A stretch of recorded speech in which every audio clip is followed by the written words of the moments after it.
الحمد لله رب العالمين والصلاة والسلام على سيد الأنبياء والمرسلين. قال الله تبارك وتعالى في القرآن الحكيم: ما كان لي من علم بالملأ الأعلى إذ يختصمون آمنت بالله وصدق الله مولانا العلي العظيم وبلغنا رسوله النبي الكريم الأمين الرؤوف الرحيم. بندائے پروردگارم امت احمد نبی، دوست دار چار یارم تابع اولاد علی، مذہب حنفیہ دارم ملت حضرت خلیل، خاک پائے غوث اعظم زیر سایہ ہر ولی،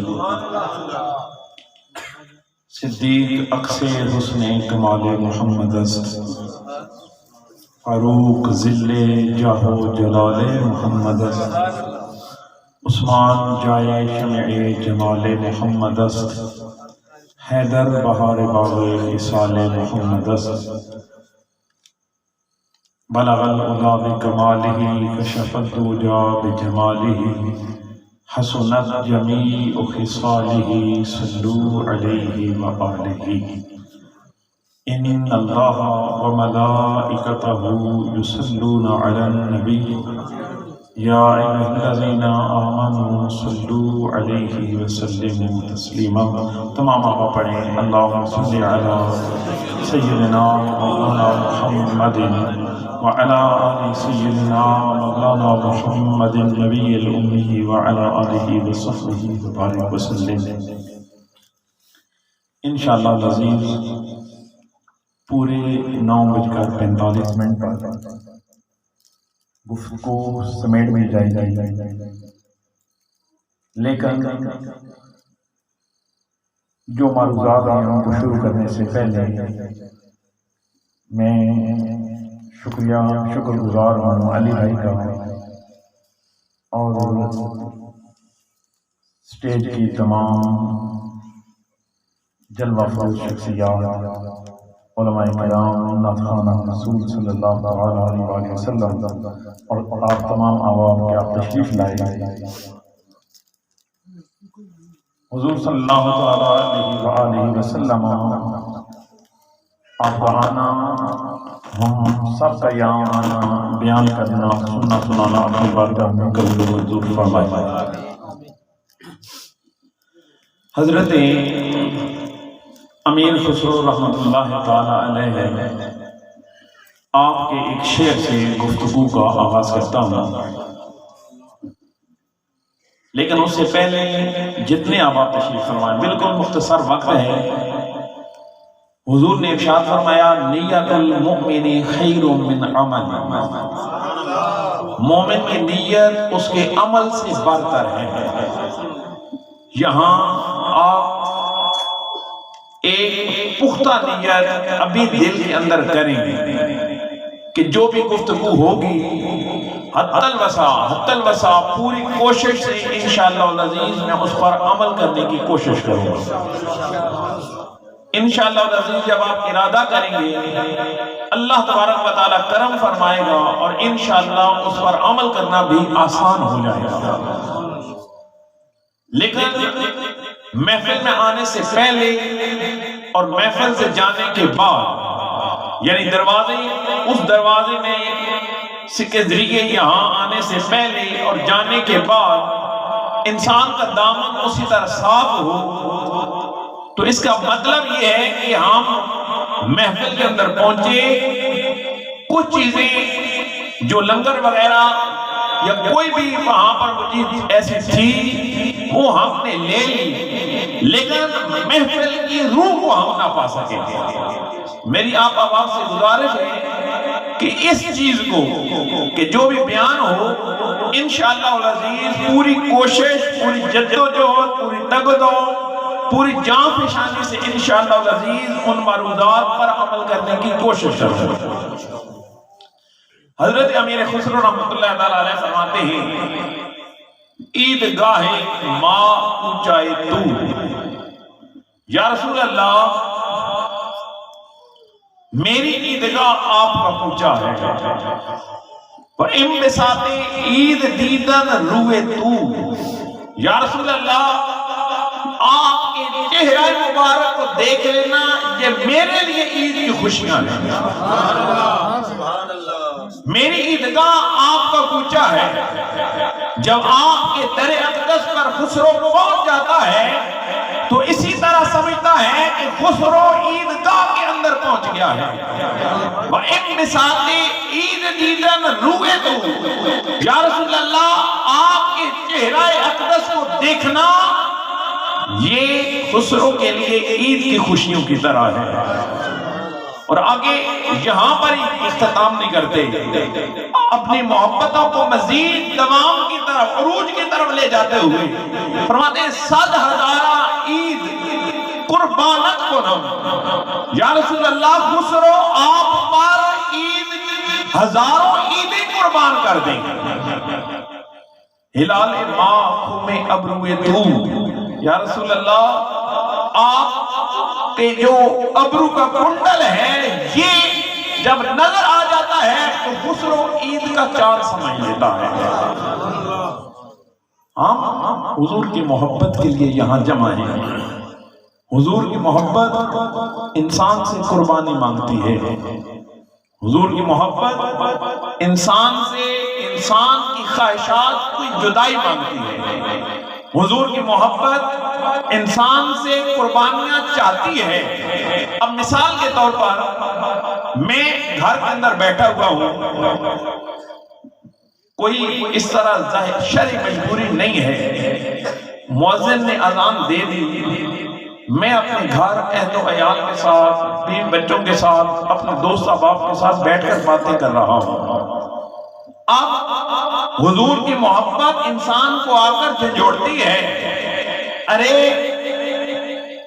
حضور کی محبت کا دعویٰ کرنے والے، حضور کی آنکھوں کو ٹھنڈک پہنچانے کا وقت آ گیا ہے، چال اٹھ اور ابھی مسجد کے اندر جا کر سجدہ ریل ہو اور اپنے محبوب کی آنکھوں کو ٹھنڈک پہنچا، کیونکہ تم جب تک تم 1000 دفعہ کہو کہ مجھے محبوب سے محبت ہے، محبوب سے محبت ہے، محبوب سے محبت ہے، محبوب کہتے ہیں اگر تمہیں مجھ سے محبت ہے تو آ جاؤ، الصلاۃ قرۃ عینی، نماز کے اندر میری آنکھوں کی ٹھنڈک ہے۔ میں 1000 دفعہ یہاں پر تسبیح کے اوپر دانوں کی طرح پڑھتا رہوں، مجھے حضور سے محبت ہے، مجھے حضور سے محبت ہے، مجھے حضور سے محبت ہے، مجھے جناب امام حسین علیہ السلام سے محبت ہے، جناب سیدنا صدیق اکبر رضی اللہ تعالیٰ عنہ سے محبت ہے، تو کون سی محبت ہے جو انسان کو مسجد تک نہیں لے جا سکتی؟ یہ آصف ہے، وہ مسجد کے اندر ایک چھوٹا سا ایک اشتہار لگا ہوا ہے، اس کے اوپر لکھا ہوا تھا کہ وہ محبت جو تمہیں گھر سے مسجد تک نہیں لے جا سکتی، وہ کل جنت کے اندر کس طرح لے کر جائے گی۔ اس چیز کو سمجھنے کی کوشش کریں۔ حضور صلی اللہ علیہ وسلم، حضرت عبداللہ مزنی رحمۃ رضی اللہ تعالی عنہ حضور کے بڑے مشہور صحابی ہیں۔ ایک دن ان کے اسلام لانے کا واقعہ بھی بڑا عجیب ہے۔ میں نے عرض کیا کہ حضور کی محبت انسان کی سے قربانیاں چاہتی ہے۔ جب ہم ایسے تاریخ کی ورگردانی کرتے ہیں تو ہمیں ایسے ہزاروں کردار مل جاتے ہیں۔ حضرت عبداللہ مزنی رحمۃ رضی اللہ تعالی عنہ آپ فرماتے ہیں کہ میں اپنے کریم آقا صلی اللہ علیہ وسلم پر ابھی میں نے حاضر نہیں ہوا تھا، کلمہ نہیں پڑھا تھا، اپنے چچا کے پاس رہا کرتا تھا۔ میرا چچا، میرے والد فوت ہو چکے تھے، یتیمی کی زندگی گزار رہا تھا۔ حضور صلی اللہ علیہ وسلم کی بارگاہ کے اندر جانے کے لیے بےتاب رہتا تھا۔ ایک دن میں نے اپنی والدہ سے اجازت مانگی کہ امی جان آپ نے میرے لیے شادی نہیں کی، میری پرورش اچھی ہو جائے گی، میرا چچا میری پرورش کر رہا ہے، میں آپ سے اجازت چاہتا ہوں کہ میں اپنے کریم آقا کی بارگاہ کے اندر حاضر ہو جاؤں اور وہاں پر جا کر حضور کی دیدار کے ذریعے اپنی آنکھوں کو ٹھنڈک پہنچاؤں. آپ مجھے اجازت عطا فرمائیں. والدہ نے اجازت دے دی. چچا کے پاس پہنچے. اب یہ جملے انتہائی قابل توجہ ہیں. فرماتے ہیں چچا کے پاس پہنچا. چچا سے کہا کہ میں جانا چاہتا ہوں حضور کی بارگاہ کے اندر. چچا حضور سے انتہائی نفرت کرتا تھا, ناپسند کرتا تھا. اس نے کہا اگر تم جانا چاہتے ہو تو پھر تمہاری جیب کے اندر جو اس وقت رقم ہے وہ میری ہے, میرے حوالے کر دو. حضرت عبداللہ کہتے ہیں کہ میں نے وہ رقم اپنے چچا کے حوالے کر دی. اس نے کہا یہ تمہارے جسم کے اوپر جو لباس ہے یہ لباس بھی میرا ہے. حضرت عبداللہ کہتے ہیں کہ اللہ کی عزت کی قسم, حضور کی محبت, حضور کا عشق اس وقت میرے دل کے اندر ایسا ٹھاٹھے مار رہا تھا. میں نے کپڑے اتارے اور اتار کر اپنے چچا کے حوالے کر دیے. اپنی والدہ کے پاس پہنچا, اپنی والدہ کو عرض کیا اے امی جان, جس دن پیدا ہوا تھا تو اس دن میرے جسم کے اوپر کپڑے نہیں تھے. آج حضور کی بارگاہ کے اندر جانا چاہتا ہوں تو آج بھی میرے جسم پر کپڑے جو تھے وہ میرے چچا نے اتروا لیے ہیں. والدہ محترمہ اندر سے گئیں, کمبل اٹھا کر لائیں اور مجھے 2 ٹکڑے کر کے ایک کمبل کے ٹکڑے کو میں نے تہبند کے طور پر استعمال کیا. حضور کی بارگاہ کے اندر پہنچا, کلمہ طیبہ پڑھا, اسلام قبول کر لیا. پھر یہی عبداللہ کہتے ہیں, حضرت عبداللہ مزنی رضی اللہ تعالی عنہ جب, اور یہ وہ صحابی ہیں کہ جو حضور صلی اللہ علیہ وسلم کی ظاہری حیات طیبہ کے دوران ان کا وصال ہو چکا تھا. حضور صلی اللہ علیہ وسلم ان کا وصال ہوا قبرستان کے اندر, کیونکہ مدینہ طیبہ کے اندر ایک رواج تھا اور یہ طریقہ تھا کہ قریبی عزیز و اقارب قبر کے اندر اتارا کرتے تھے. حضرت عبداللہ رضی اللہ تعالی عنہ آپ کی قبر کھودی گئی. حضرت عمر بن خطاب اور حضرت ابو بکر صدیق رضی اللہ تعالی عنہ آپ فرماتے ہیں کہ ہم جلدی قبرستان کی طرف گئے کہ ہم عبداللہ کو قبر کے اندر ہم اتاریں گے. لیکن جب قبرستان کے اندر گئے تو ہمارے کریم آقا عبداللہ کو قبر کے اندر خوش آمدید کہنے کے لیے پہلے قبر کے اندر موجود تھے. اور جب ایک صحابی نے اترنے کی کوشش کی تو حضور نے ان کو روک دیا. فرمایا عبداللہ نے میری خاطر بہت ساری قربانیاں دی ہیں, عبداللہ کو میں محمد اکیلا قبر کے اندر اتاروں گا. حضور نے قبر کے اندر ان کو اکیلے رکھا اور آقا علیہ السلام نے اپنے ید اللہ والے ہاتھوں سے حضرت عبداللہ رضی اللہ تعالی عنہ کو قبر کے اندر اتارا. اسی طرح جب ہم دیکھتے ہیں حضور صلی اللہ تعالی علیہ وسلم آپ جو آیت طیبہ پڑھی گئی, آیت طیبہ کے اندر جو چاند سبق آئیں گے, حضور فرماتے ہیں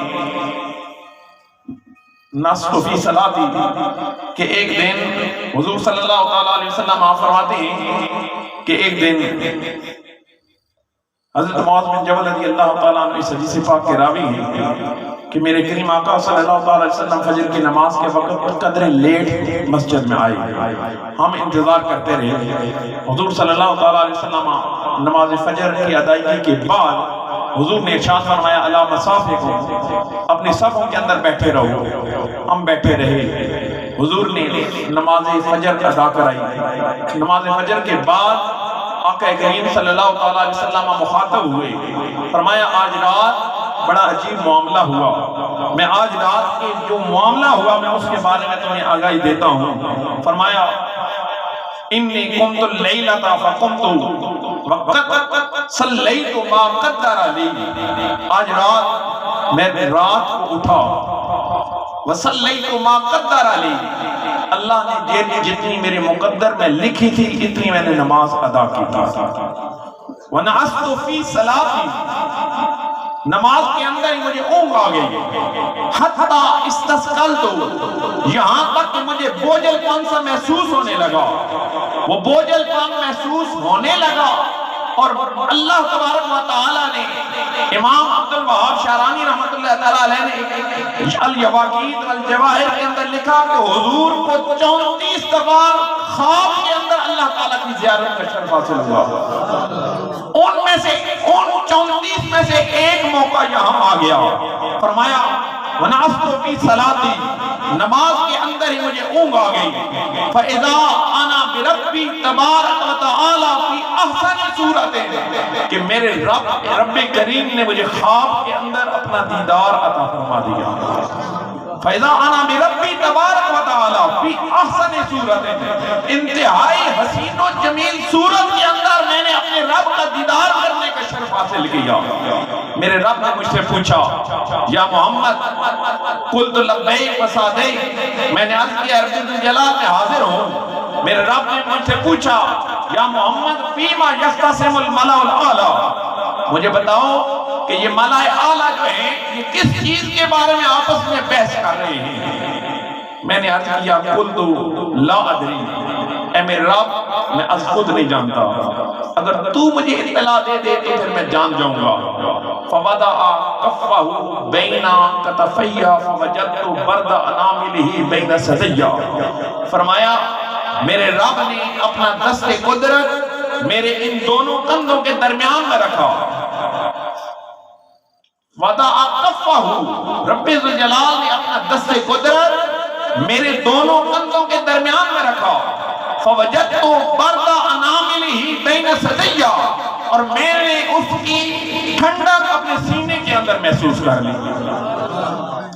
پھر اس دست قدرت رکھنے کا یہ نتیجہ ہوا کہ فتجلی لی کل شیء وعرفتہ، میں نے ہر چیز میرے لیے روشن ہو گئی اور میں نے ہر چیز کو پہچان لیا۔ پھر میرے رب نے مجھ سے فرمایا یا محمد، قلت لبیک، میرے رب نے مجھ سے پوچھا اے محمد، میں نے عرض کیا لبیک، اے رب الجلال میں حاضر ہوں۔ رب تعالیٰ نے سوال کیا فیما یختصم الملأ الاعلی، اے محمد بتاؤ کہ یہ فرشتے کس چیز کے بارے میں جھگڑا کر رہے ہیں، کس چیز کے بارے میں بحث کر رہے ہیں؟ آقا علیہ السلام ارشاد فرماتے ہیں، عرض کرتے ہیں رب الجلال قلت فی الدرجات والکفارات، یہ درجات اور کفارات کے بارے میں جھگڑا کر رہے ہیں۔ میرے رب نے مجھ سے پوچھا مد درجات، درجات کیا ہیں؟ اب یہاں سے آپ جتنے احباب یہاں پر تشریف فرما ہیں، آواز جہاں تک پہنچ رہی ہے، آگے عمل کا انتہائی یہاں پر حضور کی طرف سے ابھارنے کے لیے آقا علیہ السلام کے ارشاد گرامی ہے۔ جب میں نے حضور فرماتے ہیں کہ جب میں نے عرض کیا کہ رب الجلال یہ درجات اور کفارات کے بارے میں جھگڑا کر رہے ہیں، میرے رب نے مجھ سے پوچھا مت درجات، اے حبیب بتاؤ کہ درجات کیا ہوتے ہیں؟ درجات کیا ہے؟ کہ درجات وہ ہیں کہ انسان جس سے انسان کا مقام بلند ہوتا ہے۔ میں نے عرض کیا رب الجلال اطعام الطعام، درجات جس چیز سے انسان کا درجہ بلند ہوتا ہے۔ اطعام الطعام، غرباء مساکین کو کھانا کھلانا، دوسروں کو کھانا کھلانے سے انسان کے درجے بلند ہوتے ہیں۔ یہی وجہ ہے کہ اولیاء کرام کے مزارات پر کھانا کھلانے کا لنگر کا خصوصی اہتمام ہوتا ہے، کیونکہ کسی کو بھی کھانا کھلانے سے انسان کے درجات بلند ہوتے ہیں، انسان درجوں میں بلندی کی طرف سفر کرتا ہے۔ حضور فرماتے ہیں پھر میں نے کہا اطعام الطعام، ایک دوسروں کو کھانا کھلانا، اس سے انسان کے درجے بلند ہوتے ہیں۔ وَإِفْشَاءُ السَّلَامِ، سلام کو عام کرنا، یعنی آپ جانتے ہیں یا نہیں جانتے؟ حضور نے فرمایا تم اللہ کے نزدیک وہ بندہ زیادہ قرب والا ہوتا ہے جب آپس میں کوئی مسلمان آپس میں ملے اور ان میں سے جو پہلے سلام کرتا ہے السلام علیکم ورحمۃ اللہ وبرکاتہ کہتا ہے، تو اللہ کے نزدیک وہ بندہ زیادہ بلند درجے پر ہوتا ہے، زیادہ محبوب ہوتا ہے جو پہلے سلام کرتا ہے۔ یعنی سلام اتنا اللہ کی بارگاہ کے اندر اتنا بلند درجے کا حامل یہ عبادت ہے. حضور فرماتے ہیں، اور اسی سے متعلقہ ایک اور حدیث پاک پیش کرتا ہوں کہ صحابہ کرام نے عرض کیا یا رسول اللہ صلی اللہ علیہ وسلم، ہم کسی کو سلام دیں، سلام اگلے موڑ پر بندہ وہ پھر مل جائے تو پھر؟ حضور نے ارشاد فرمایا پھر تم اس کو سلام دو. غرض کے ایک دن کے اندر وہ بندہ بار بار ملے تو تم ہر دفعہ اس کو سلام دو. سلام دینے سے آپس میں محبتیں بڑھتی ہیں، سلام دینے سے نفرتیں ختم ہوتی ہیں، اللہ کی بارگاہ کے اندر درجات میں بلندیاں ملتی ہیں. فرمایا تیسری چیز جس سے انسان کے درجے بلند ہوتے ہیں، وَالصَّلَاةُ بِاللَّيْلِ الصلاۃ باللیل والناس نیام، جب رات کو لوگ سوئے ہوئے ہوں انسان اٹھے 2 رکعت نماز تہجد کی نفل کے ادا کرے. اللہ کو وہ نفل اتنے زیادہ پسند ہے کہ اللہ بندے کے درجوں میں بلندیاں عطا فرما دیتا ہے. تو آپ یہاں جتنے آپ تشریف فرما ہیں نیت کریں کہ انشاءاللہ العزیز ہم پہلی بات تو یہ ہے کہ نماز پنجگانہ وقت پر ادا کر دیں گے. انتہائی زیادہ سستی نماز پنجگانہ کی پائی جا رہی ہے. نماز پنجگانہ کے بعد ابھی لمبی راتیں ہیں، انسان رات کو سوئے 2-3 بجے اٹھے 2 رکعت نماز نفل، صرف 2 رکعت نماز نفل صرف اٹھ کر ادا کرے. اللہ کی بارگاہ کے اندر انسان اور فرائض کے بعد اللہ کو سب سے زیادہ عبادت پسند ہے وہ رات کو اٹھ کر انسان جو تہجد کے نفل ادا کرتا ہے. حضور نے ارشاد فرمایا، میرے رب نے مجھ سے پوچھا مل کفارات کیا ہے، کن چیزوں سے انسان کے گناہوں کو مٹا دیا جاتا ہے. انسان کے گناہ وہ تو 3 چیزیں وہ تھے جن سے انسان کے درجوں میں بلندیاں ہوتی ہیں. انسان پہلے جس مقام پر ہوتا ہے اس مقام سے بلند مقام پر پہنچ جاتا ہے.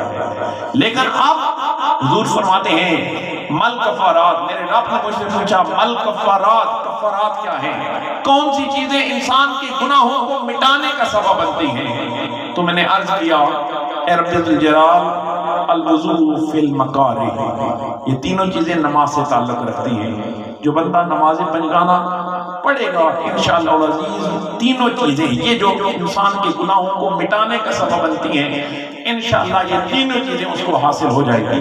فرمایا الوضوء فی المکارہ، سردیوں کے اندر ناپسندیدہ حالات کے اندر تکلیف کے اندر وضو کرنا انسان کے گناہوں کو مٹانے کا سبب بنتا ہے. اور جب سردیوں میں انسان وضو کرے انسان کے نفس کو کافی زنگ لگتی ہے، نفس کے لیے کافی بھاری کام ہے کہ سردیوں کے اندر وضو کر کے انسان اللہ کی بارگاہ کے اندر حاضر ہو جائے. حضور نے ارشاد فرمایا نقل الاقدام الی الجماعہ، انسان گھر سے نکلتا ہے مسجد تک پہنچتا ہے. انسان گھر سے نکلا مسجد تک پہنچا، راستے میں ہر اٹھنے والا قدم انسان کے گناہوں کو مٹانے کا ذریعہ بن رہا ہوتا ہے. یعنی بندے کے لیے تو یہ عام سی چیز ہے، گھر سے نکلا مسجد پہنچ گیا، لیکن اللہ تعالیٰ کی بارگاہ کے اندر وہ قدم قبولیت کا درجہ حاصل کر رہے ہوتے ہیں، انسان کے گناہوں کو مٹانے کا ذریعہ بن رہے ہوتے ہیں. انسان کے گناہوں کو مٹا کر اللہ تبارک و تعالیٰ ان قدموں کے ذریعے انسان کے گناہوں کو مٹاتا ہے. ایک صحابی حضور کی بارگاہ کے اندر حاضر ہوئے، عرض کرنے لگے یا رسول اللہ صلی اللہ علیہ وسلم میرے ماں باپ آپ پر فدا ہو جائیں، میں مسجد کے قریب گھر لینا چاہتا ہوں. عرض کیا کیوں؟ فرمایا تاکہ جلدی مسجد کے اندر پہنچ جائے. حضور نے اس چیز کو ناپسند فرمایا. حضور نے فرمایا کہ تم دور سے مسجد تک چل کر آؤ، یہ زیادہ پسندیدہ عمل ہے، کیونکہ ہر اٹھنے والے قدم سے اللہ تعالیٰ تمہارے گناہوں کو مٹائے گا.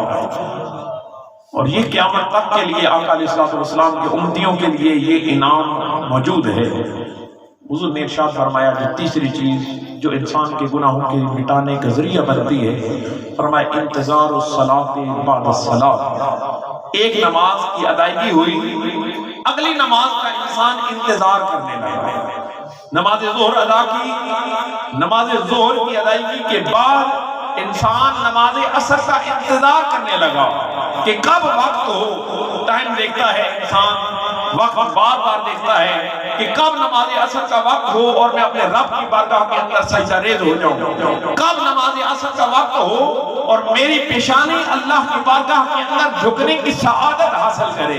کب نماز عصر کا وقت ہو اور میں قیام کے اندر کھڑا ہو کر اپنے رب کی تسبیحات بیان کر رہا ہوں. اور وہ لمحہ کتنا عجیب تر ہوتا ہے جب انسان انتہائی خشوع و خضوع سے اللہ کی بارگاہ کے اندر حاضر ہوتا ہے.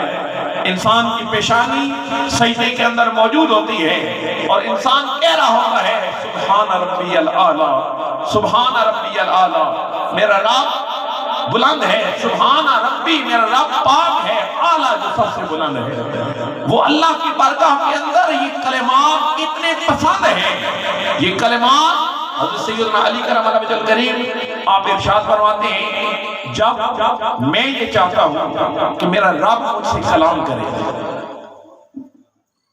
جب میں یہ چاہتا ہوں، علی یہ چاہتا ہے کہ میرا رب مجھ سے کلام کرے، تو پھر اس وقت میں قرآن مجید کی تلاوت کرتا ہوں. اور جب میں یہ چاہتا ہوں کہ میں اللہ سے کلام کروں تو اس وقت میں نماز کے اندر کھڑا ہو جاتا ہوں. نماز کیا ہے؟ نماز انسان کو اللہ کی بارگاہ کے اندر قربت کا ذریعہ ہے.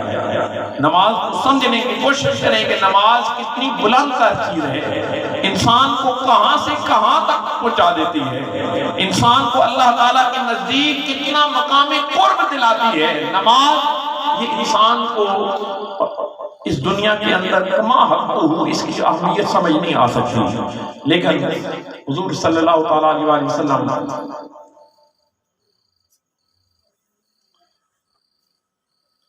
آقا کریم صلی اللہ تعالیٰ علیہ وسلم اسی نماز کے بارے میں حضور نے ارشاد فرمایا رکعتا. اب ہر بندہ یہ چاہتا ہے کہ دنیا جہان کی ہر دولت کو حاصل کر لے. ہر بندہ دولت حاصل کرنا چاہتا ہے. حضور نے ایک آسان سا، بالکل آسان سا نسخہ بتا دیا اگر انسان اس کی طرف اپنے آپ کو مائل کرے. حضور نے ارشاد فرمایا رکعتا الفجر خیر من الدنیا وما فیہا. اختصار سے کلام ارشاد فرمان ہے. فجر کے وقت فرائض کی بات نہیں کی جا رہی، فجر کی نماز سے پہلے جو دو سنتیں ادا کی جاتی ہیں ان سنتوں کی بات کی جا رہی ہے. حضور نے ارشاد فرمایا رکعتا الفجر خیر من الدنیا وما فیہا. فجر کی نماز کی دو سنت کی جو دو پہلی رکعات ہیں یہ دنیا اور ما فیہا، جو کچھ دنیا کے اندر ہے سب سے بہتر وہ فجر کی دو رکعات ہیں. اب کون بندہ ہے جو انسان اس قدر بڑی عظیم دولت کو حاصل نہ کرے؟ 12 انسان سنت موقعہ ادا کرتا ہے. فجر کے وقت 2 رکعت، ظہر کے وقت 6 سنت، نماز مغرب کے بعد بھی 2 سنتیں اور عشاء کے بعد بھی 2 سنت، کل 12 سنت ہو گئی. ان 12 سنتوں کے بارے میں اتنی فضیلت ہے. حضور نے ارشاد فرمایا ان طارتکم الخیل، اگر تمہیں گھوڑوں کے پاؤں کے نیچے رونے جانے کا بھی خوف ہو تو پھر بھی تم ان سنتوں کو نہ چھوڑو. حضور صلی اللہ علیہ وسلم آپ نے ارشاد فرمایا وہ تیرا اہلہ و مالہ. عصر کی نماز کے بارے میں فرمایا جس کی عصر کی نماز ایک نماز مس ہو گئی، عصر کی ایک نماز مس ہو گئی، نماز انسان نے فوت کر دی. حضور نے ارشاد فرمایا وہ اسی طرح سمجھے کہ اس کے سارے اہل و عیال، سارا مال تباہ ہو گیا، سارے اہل و عیال تباہ ہو گئے. ایک نماز عصر کی بات کی جا رہی ہے اور بات وہ کر رہا، وہ ذات کر رہی ہے کہ جن کی بات کے اندر جھوٹ کا شائبہ تک نہیں آتا. وہ ہمیشہ صادق و امین، ہمیشہ سچ کی ارشاد فرماتے ہیں. انہوں نے ارشاد فرمایا اگر ایک نماز عصر فوت ہو جائے تو وہ تیرا آلہ و مالہ، اسی طرح سمجھے کہ ہر چیز، سارا مال تباہ ہو گیا، سارا کنبہ تباہ ہو گیا. حضرت عبداللہ بن عباس رضی اللہ تعالیٰ عنہ آپ ارشاد فرماتے ہیں کہ ایک دن آپ کی ایک نماز فوت ہو گئی.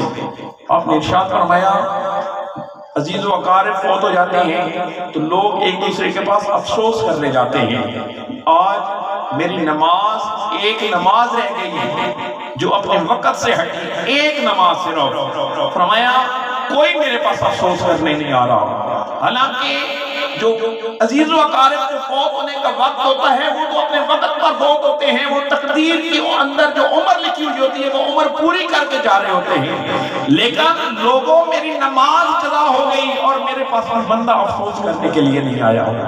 نماز کی اہمیت کو سمجھیں، آقا کریم صلی اللہ علیہ وسلم نماز کے ذریعے اللہ کے انسان کو کتنا قرب دلانا چاہتے ہیں۔ مجھے امید واثق ہے کہ انشاءاللہ العزیز یہاں پر جتنے احباب تشریف فرما ہوں گے، اگر نماز عشاء ادا نہیں کی، نماز کا وقت ہوتا ہے، ابھی مثال کے طور پر 6:51 پر آج نماز عشاء کا وقت شروع ہوا، صبح 4:58 تک فجر کی نماز عشاء کا وقت ہے۔ اور نماز کیا ہے؟ کتنی ساری بھاری عمل ہے، اگر انسان ارادہ کر لے تو صرف انسان ارادہ کرے، صرف سب سے مین کام ہے بنیادی ارادہ کرنا۔ ارادہ کر لے تو ہر چیز انسان کے لیے آسان ہے، اور ارادہ نہ کرے تو انسان کے لیے سامنے پڑا ہوا کھانا کھانا بھی مشکل ہو جاتا ہے۔ ارادہ کریں، جتنے میرے بزرگ مائیں بہنیں یہاں پر دوست احباب تشریف فرما ہیں، سب اگر نماز عشاء ادا نہیں کی تو خدا رات کو سونے سے پہلے نماز عشاء ادا کر کے سوئیں، اور ساتھ یہ ارادہ کریں کہ انشاءاللہ العزیز نماز پنجگانہ ہم انشاءاللہ ہر ممکن انشاءاللہ وقت پر ادا کرنے کی کوشش کریں گے۔ ہر چیز دنیا کے اندر ہی رہ جانی ہے۔ انسان قبر کے اندر پہنچتا ہے تو قبر کے اندر جب عذاب قبر آنے لگتا ہے تو ایک طرف سے نماز آ جاتی ہے، کہتی ہے کہ تم پیچھے ہٹ جاؤ، یہ مجھے دنیا کے اندر بڑی محبت سے ادا کرتا تھا۔ حضرت بالکل 1-2 منٹ کے اندر امام بیہقی رحمۃ اللہ تعالیٰ علیہ آپ نے ایک روایت نقل کی ہے، حضرت رابعہ بصری رضی اللہ حضرت رابعہ بصری رضی اللہ تعالیٰ ایک اور شخص، مجھے نام نہیں آ رہا کہ ایک اللہ کی ولیہ فوت ہو گئی، اللہ کی ولیہ قبر کے اندر ایک کفن چور نے ان کی نماز جنازہ پڑھی۔ نماز جنازہ کی ادائیگی کے بعد وہ قبرستان میں گیا، نشان لگایا کہ ان کی یہ قبر ہے، رات کو آؤں گا اور کفن چوری کروں گا۔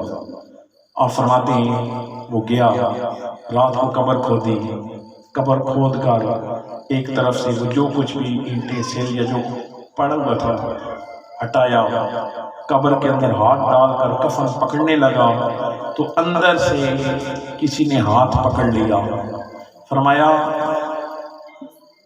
شرم کرو، تم جنتی ہو کر جنتیوں کا کفن چوری کرتے۔ وہ اس چیز پر حیرت زدہ ہو گیا کہ میں جنتی کس طرح ہو گیا۔ کہ لگا آواز آئی کہ اللہ نے مجھ سے وعدہ کیا ہے کہ جس نے بھی میرا جنازہ پڑھا اللہ نے تمام کے پچھلے گناہوں کو معاف فرما دیا، تو تم نے بھی میری نماز جنازہ پڑھی ہے، اس لیے اللہ نے تمہارے گناہوں کو بھی معاف فرما دیا۔ وہ اللہ تو اتنا کریم ہے، جب اللہ اتنا کریم ہے تو پھر ہم تھوڑی سی تکلیف اٹھا کر کیوں نہ نماز کا ارادہ کریں گے، اور کیوں نہ ہم اللہ کی بارگاہ کے اندر جھک جائیں، اور کیوں نہ اپنی پیشانی، اس ویران پیشانی کو اللہ کے حضور جھکا کر ہم اپنی سبحان ربی الاعلیٰ کی جو صدا کی لذت ہے اس کو حاصل کرنے کی کوشش کریں گے۔ یہ ایسی اتنی خوبصورت تصویر ہے کہ ہمارے آقا، ہمارے مولا، ہمارے ملجا، ہمارے ماوا جناب امام حسین رضی اللہ تعالیٰ عنہ اتنے عزیز و اقارب آپ شہید کرا چکے ہیں، پھر بھی جب انہوں نے کہا کہ حسین کیا ارادہ ہے، کیا چاہتے ہو، تو حسین نے آگے سے ایک ہی چیز کہی کہ میں نماز جمعہ کا وقت ہے تو نماز ادا کرنا چاہتا ہوں۔ یہ ہے حسینیت۔ اللہ تبارک و تعالیٰ عمل کی توفیق عطا فرمائے، اور جو ٹوٹے پھوٹے چند الفاظ ادا کیے گئے، اللہ تبارک و تعالیٰ ان کے اندر اثر پیدا فرمائے کہ یہاں ایسا اثر ہو کہ یہاں جتنے تشریف فرما ہیں کہ اللہ سب پر کرم کرے اور سارے 5 وقت کی نمازی ہو جائیں۔ اللہ تبارک و تعالیٰ عمل صالح کی توفیق عطا فرمائے۔ آخر دعوانا الحمدللہ رب العالمین۔ مصطفیٰ جاتے